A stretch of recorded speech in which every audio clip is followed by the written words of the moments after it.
కూటమి ప్రభుత్వం బీసీల పేరుతో 245 కోట్ల రూపాయల కుట్టు మిషన్ల స్కామ్కు పాల్పడిందని ఆరోపించారు వైసీపీ జిల్లా అధ్యక్షుడు జగ్గిరెడ్డి. కోనసీమ జిల్లా అమలాపురంలో వైసీపీ శ్రేణులు చేపట్టిన నిరసన కార్యక్రమంలో పాల్గొన్నారు. అమలాపురం గడియార స్తంభం సెంటర్లో జరిగిన ఈ కార్యక్రమంలో అమరుడు మురళీ నాయక్ ఘనంగా నివాళులర్పించారు. రాజ్యసభ సభ్యులు పెళ్లి సుభాష్ చంద్రబోస్ ఇందులో పాల్గొన్నారు. 1952లో మొట్టమొదటి స్వాతంత్ర జనరల్ ఎలక్షన్ జరిగింది. సరస్వతి ఎన్నికలు 1952లో. ఆనాటి నుంచి జగన్మోహన్ రెడ్డి గారు ముఖ్యమంత్రి అయ్యే 2020లో చూసినట్లయితే ది ఎలకేషన్స్ యొక్క ముఖ్య ఎయిమ్ ఏంటి, ఎందుకు అంత ఫీజు రియంబర్స్మెంట్ అంటే ఇవన్నీ చేశారని చూస్తే ది ఎలకేషన్స్ ఎయిమ్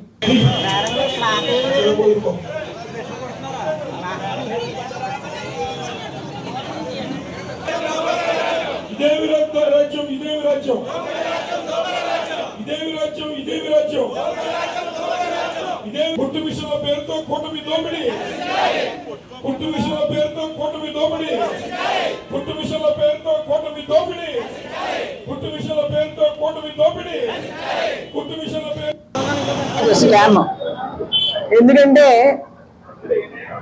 సుమారు 240 కోట్ల రూపాయలు విలువైనటువంటి కుట్టు మిషన్లు బీసీ అదేవిధంగా ఇతర సామాజిక వర్గాల మహిళలకి ఇస్తామని చెప్పినటువంటి ముఖ్యమంత్రి గారు ఈ రోజున అందులోనే 170 కోట్లు స్కామ్ చేశారంటే నిజంగా చాలా సిగ్గుపడవలసినటువంటి విషయం. ప్రతి విషయంలోనూ స్కామ్ లేకుండా అసలు ప్రభుత్వం నడవదు. అసలు గత ప్రభుత్వానికి ఈ ప్రభుత్వానికి బేరీ చేసుకుంటే గత ప్రభుత్వంలో ప్రజలు సంతోషంగా బతికారు.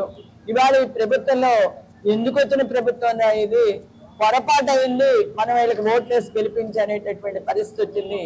చాలా తక్కువ కాలంలోనే ఈ దేశంలో చూసుకుంటే చాలా తక్కువ కాలంలో ఎక్కువ బ్యాడ్ అయినటువంటి ప్రభుత్వం ఏంటంటే ఈ ప్రభుత్వం. ఎప్పుడు ఈ ప్రభుత్వం ఇవి ఇప్పటివరకు అప్డేట్స్. Keep watching 99 TV.